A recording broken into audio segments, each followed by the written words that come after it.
Bisa nggak Isa kalau disalib tidak disalib disebut sebagai Al-Masih gitu, Bang? Ya bisa, buktinya di Quran itu Nabi Isa itu kan nggak disalib, tetap juga tertulis di situ sebagai Al-Masih.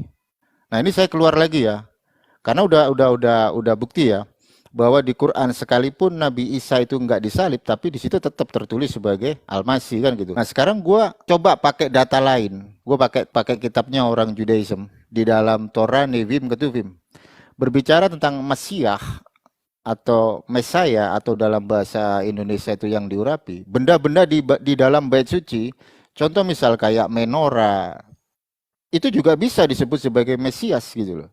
Dan itu pun nggak perlu untuk disalib gitu loh.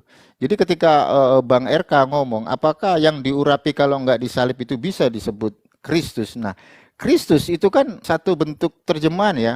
Kristus, Kristos, kalau dalam bahasa Greek Kristos, kalau dalam bahasa Ibrani Masiah.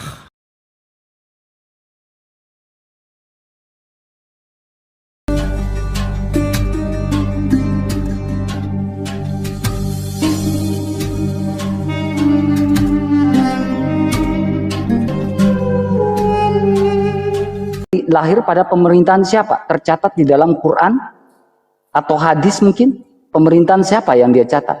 Sehingga kita bisa mengatakan bahwa Yesus itu hanya sebatas utusan kalau sama. Nah, kemudian Yesus itu disalibkan pada pemerintahan Pontius Pilatus. Saya pikir Bang Umar tahu iman rasuli kita bahwa dia dia wafat pada pemerintahan Pontius Pilatus. Nah, ini kita perlu tahu. Nah, Isa tidak wafat, melainkan diserupakan. Dasar yang mengatakan bahwa Isa ini diserupakan adalah An-Nisa 157.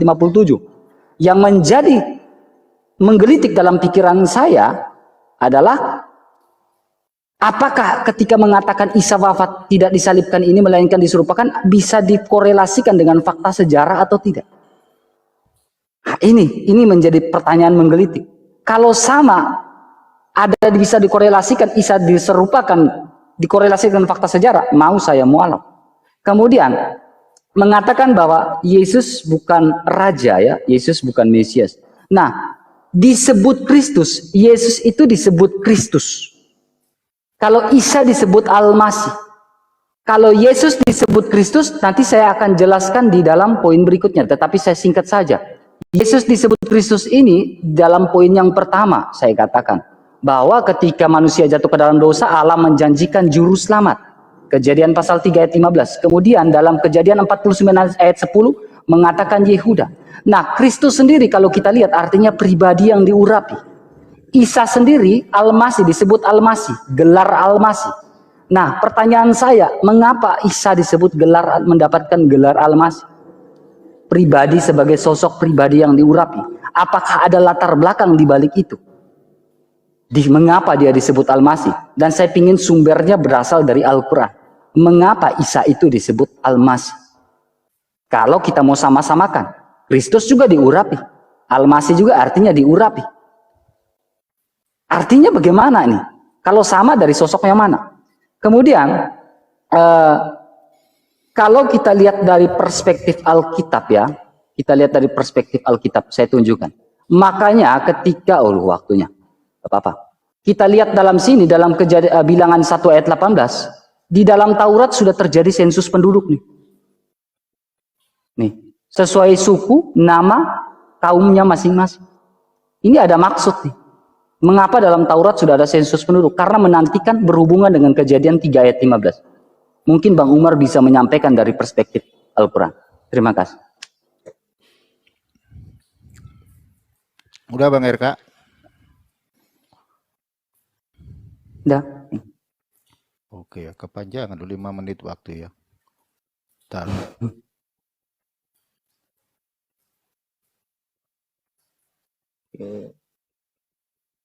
Mas Bang Umar. Ya, aku yang pertama dulu ya. Kan tadi aku sudah bilang, kalau perbedaan ada, seperti yang Bang RK bilang, perbedaan fundamental itu kalau Kristen disalib, kalau di Islam tidak disalib.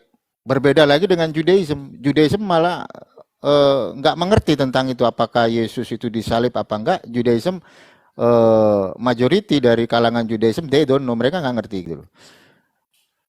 Terus Bang RK ngomong terkait dengan Isa Al-Masih, terkait dengan silsilah, lebih ke silsilah. Kalau Bang RK membuat satu perspektif masalah silsilah, harusnya Bang RK harus objektif juga gitu loh.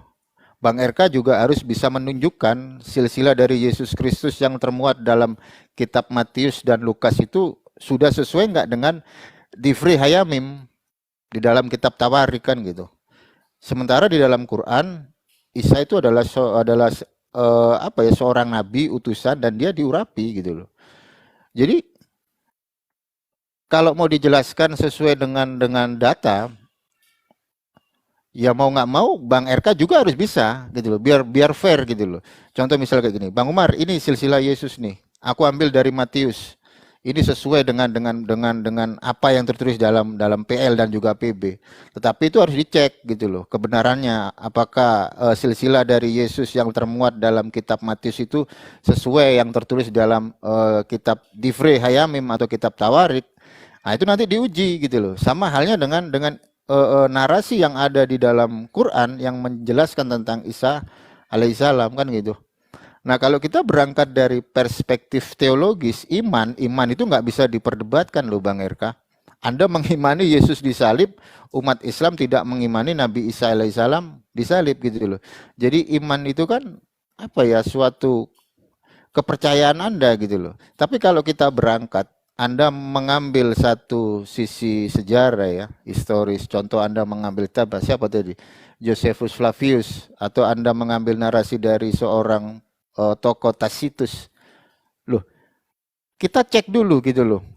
Kebenaran dari data sejarah tersebut seperti apa gitu loh. Kalau di Quran jelas Nabi Isa alaihissalam dari kalangan Bani Israel. Kan seperti itu. Di dalam kultur budaya bahasa juga jelas gitu loh. Bahasa Arab itu satu rumpun dengan bahasa Ibrani, dan antara Arab dan Ibrani ini dikenal sebagai bahasa Semitik gitu loh. Dalam konteks nama sama gitu loh. Berbeda, Anda juga harusnya objektif gitu loh. Original teks kitab Anda yang Anda pegang, yang seperti saya bilang di dalam narasi awal saya ya, tunjukkan di mana di dalam Eungalion kalau hanya membahas terkait masalah nama, maka harusnya Anda bisa menyodorkan gitu loh. Benar nggak sih malaikat Gabriel ini berbicara kepada Maria menggunakan bahasa Greek? Tentu tidak kan gitu. Begitu juga sebaliknya gitu loh. Nah, di situ kita juga harus objektif supaya bisa ketemu benang merahnya kan gitu. Terus masalah disalib apa enggak? Kristen mengimani itu disalib ya kan, tapi di Islam enggak.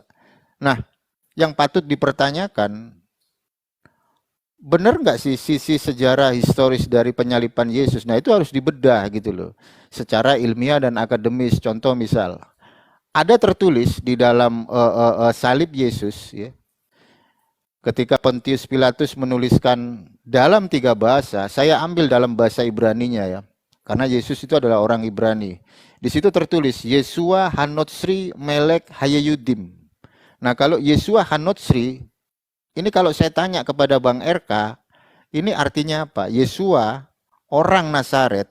Nah, dari situ aja bagaimana mungkin seorang sejarawan mengimani, mempercayai bahwa di era Yesus sudah ada kota Nazaret gitu loh. Sementara kota Nazaret itu belum ada di era Bait Suci Bait Suci kedua itu belum ada Bang RK.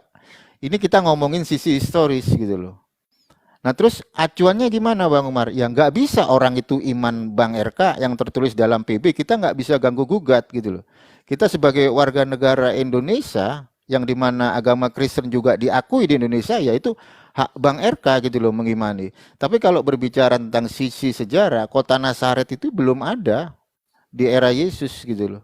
Jadi ada perbedaan, ada persamaan dalam satu tokoh yang sama itu Bang RK. Nah kayak gitu. Lanjut. Thank you. Mantap, Bang. Ini ada 4 poin lagi nih. Entah saya bisa jawab atau enggak.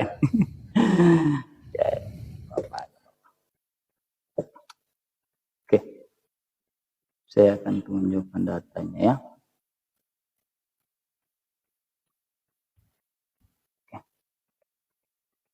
Oke.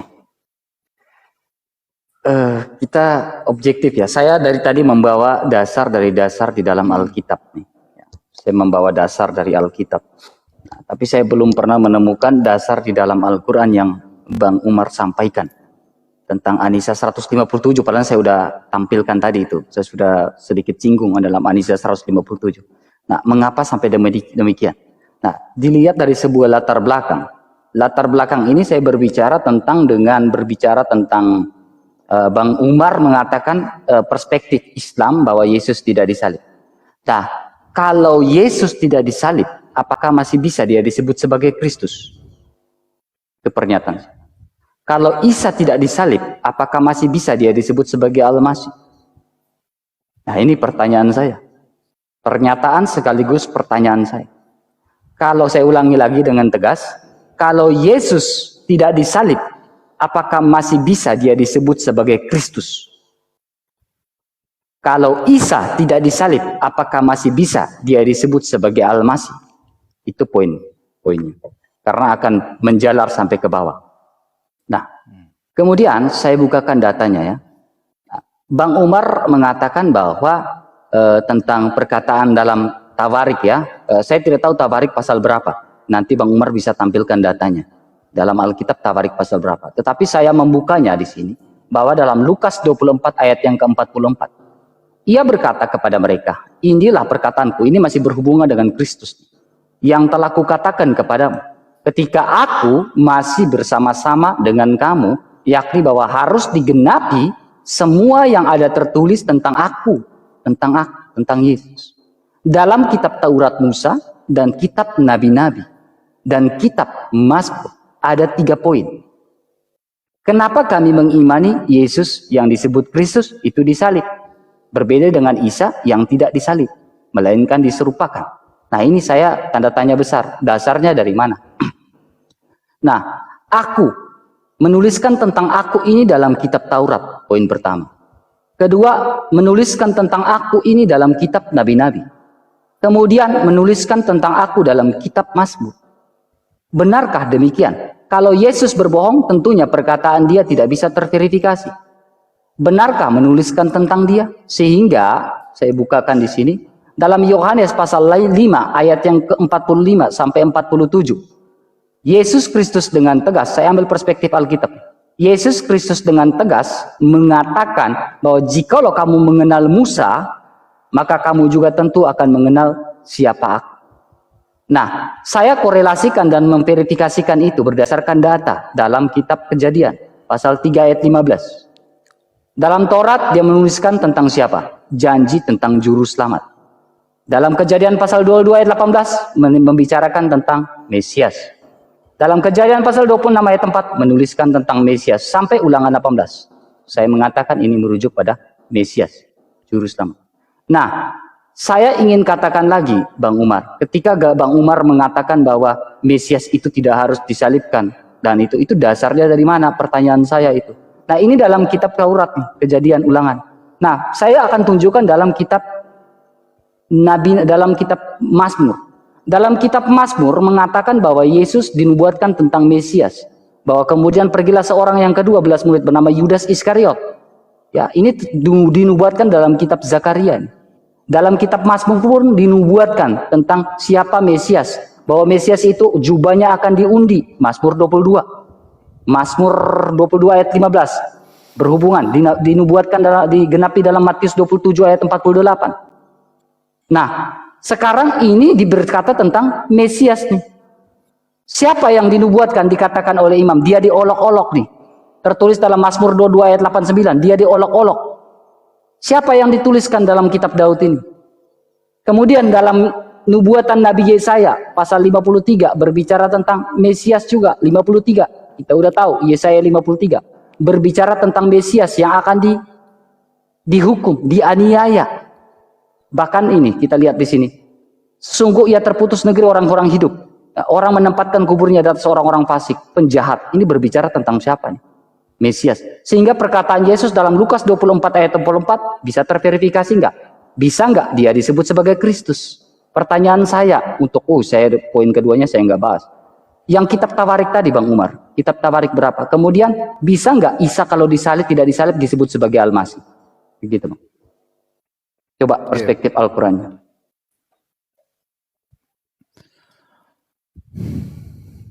Baik, saya jawab pertanyaan Bang RK ya. Apakah Isa Al-Masih kalau nggak disalib, apakah dia Saya seperti itu apa? dulu. Oh, bentar. Bisa Apakah disebut Isa nggak? Oke. Ya bisa, buktinya di Quran itu Nabi Isa itu kan nggak disalib, tetap juga tertulis di situ sebagai Al-Masih. Nah, ini saya keluar lagi ya. Karena udah bukti ya bahwa di Quran sekalipun Nabi Isa itu nggak disalib, tapi di situ tetap tertulis sebagai Al-Masih kan gitu. Nah, sekarang gua coba pakai data lain. Gua pakai gua pakai kitabnya orang Judaism di dalam Torah Nevim Ketuvim. Berbicara tentang Mesiah atau Mesaya atau dalam bahasa Indonesia itu yang diurapi, benda-benda di dalam bait suci, contoh misal kayak menorah, itu juga bisa disebut sebagai Mesias gitu loh. Dan itu pun nggak perlu untuk disalib gitu loh. Jadi ketika Bang RK ngomong, apakah yang diurapi kalau nggak disalib itu bisa disebut Kristus? Nah, Kristus itu kan satu bentuk terjemahan ya. Kristus, Kristos. Kalau dalam bahasa Greek Kristos, kalau dalam bahasa Ibrani Masiah. Masiah, Kristos, ke dalam masuk dalam terjemahan LAI menjadi Kristus. Itu artinya yang diurapi gitu loh. Benda-benda di dalam bait suci itu juga bisa disebut sebagai Kristos gitu loh. Kenapa? Karena Kristos itu adalah bentuk terjemahan dari kata Masiah gitu. Saya pakai logat Sephardic. Nah, jadi nggak ada masalah sekalipun nggak disalib pun masih bisa disebut sebagai Mesias. Nah, kayak gitu. Terus yang kedua, Anda selalu mengambil satu referensi perbedaan gitu loh. Kalau Anda hanya melihat dari sudut pandang yang berbeda, pasti Anda akan mengambil satu keputusan yang berbeda gitu. Tapi kalau Anda mendudukkan satu tokoh ini ya, Isa Al-Masih, kalau saya tanya, di dalam manuskrip umat Kristen, ada nggak tertulis itu? Mulai dari Allah, Iso, Yasu, ada nggak? Ada, dan itu ditulis dalam manuskrip umat Kristen sendiri gitu loh. Itu ada gitu loh. Di era abad ke-9 itu ada manuskrip dari Alkitab Kristen yang berbahasa Arab gitu loh. Ada Yasu, terus satunya siapa itu ada gitu loh. Nah, jadi kalau saya ngomongin persamaan, oh ternyata ada nih persamaan antara Yesus dengan Isa, persamaannya ada gitu loh. Terus perbedaannya juga ada, yang paling fundamental di situ antara disalib dan tidak gitu loh. Tapi kalau kita mau open minded ya, kita mendudukan satu hal yang kalau dibilang objektif. Contoh misal aja ya, ketika saya ketemu dengan gereja Isa Al-Masih, mindset toleransi saya langsung begini nih. Oh, itu Isa Al-Masih di dalam perspektif Kristen. Jadi simple like that gitu loh. Jadi kita nggak perlu nyariin perbedaan segala macam. Kalau memang itu berbeda, iya kan? Maka itu akan membuat kitab Anda menjadi hal yang sangat diperbincangkan gitu loh. Sejak kapan malaikat Gabriel memberi nama juru selamat Yesus? Gak ada gitu loh. Sementara tokoh sentralnya itu adalah seorang dari kalangan Bani Israel kan gitu ya. Tapi kalau saya memakai mindset perbedaan di situ, nggak kelar gitu loh. Tapi saya mencoba untuk membuat satu konteks. Ini loh Bang RK, persamaannya di sini. Sama-sama dilahirkan di Eret Yisrael kan gitu. Contoh misal, di dalam iman Kristen mengatakan bahwa Yesus lahir di Migdal Eder. Sementara di dalam perspektif Islam ada narasi di bawah pangkal pohon korma. Dan kita tahu pada intinya Migdal Eder itu ada di area Bethlehem. Sementara kalau kita dari fakta historis, pohon korma banyak di Bethlehem. Bahkan Bethlehem sebagai salah satu penghasil korma terbaik kan gitu. Nah di situ Bang RK harus apa ya kalau saya bilang, coba kita berangkat dari kultur budaya kan gitu. Jangan pakai iman dulu. Kalau pakai iman ya saya bisa bantah gitu loh. Tapi itu kan larinya ke iman. Iman tuh nggak bisa diperdebatkan loh Bang RK. Makanya ketika saya bertanya sama Bang RK, coba tunjukkan di dalam kultur budaya bahasa dulu deh. Jangan lari ke teologis dulu gitu loh. Itu sangat jauh, kalau ke teologis nggak akan kelar. Kita coba pakai kultur budaya bahasa. Oh iya, sama, berarti tokohnya satu. Ada Isa versi Kristen, ya kan? Ada Nabi Isa versi Islam. Nah, itu akan menjadi satu hal apa ya, edukasi yang begitu epik gitu loh. Lanjut Bang RK.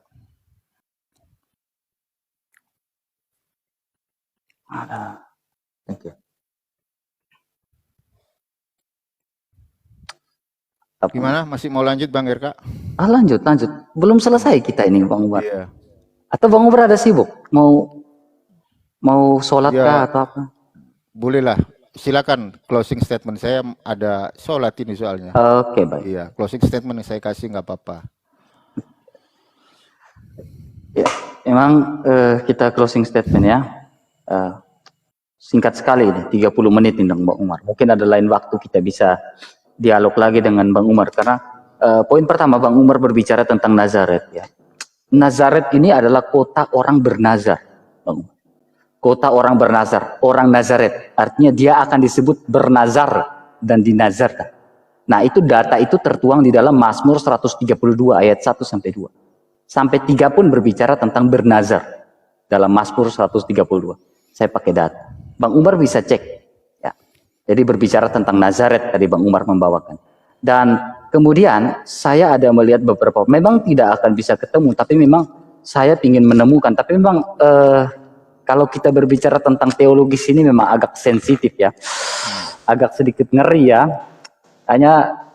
Tapi itulah ya, saya rasa ngeri-ngeri juga kalau berbicara tentang teologis ini. Saya ingin kejarin Anisa 157 itu, saya ingin, makanya kenapa sampai dikatakan karena ada dasar-dasar. Maaf Bang Umar ya, saya membawa sebuah dasar dalil informasi yang saya buka tentang ajaran Basilides. Tapi kita akan lanjutkan di hal berikutnya kali berikutnya. Karena ajaran Basilides ini di abad kedua dan abad keempat, itu pada masa pemerintahan Antonius dan juga Antonius Pius dan juga Hadrianus, itu mengatakan bahwa Yesus itu tidak disalibkan. Nah, sementara di Alkitab mengatakan Yesus itu disalib. Nah, ini adalah fakta. Dan Basilides ini adalah bagian dari dogmatisme, sinkritisme, dan itu adalah ajaran bidah di abad kedua sampai abad keempat. Nah, itu mengatakan bahwa Yesus itu tidak disalibkan, melainkan diserupakan oleh orang yang bernama Simon. Simon dari Kirene. Dasarnya juga dari mana?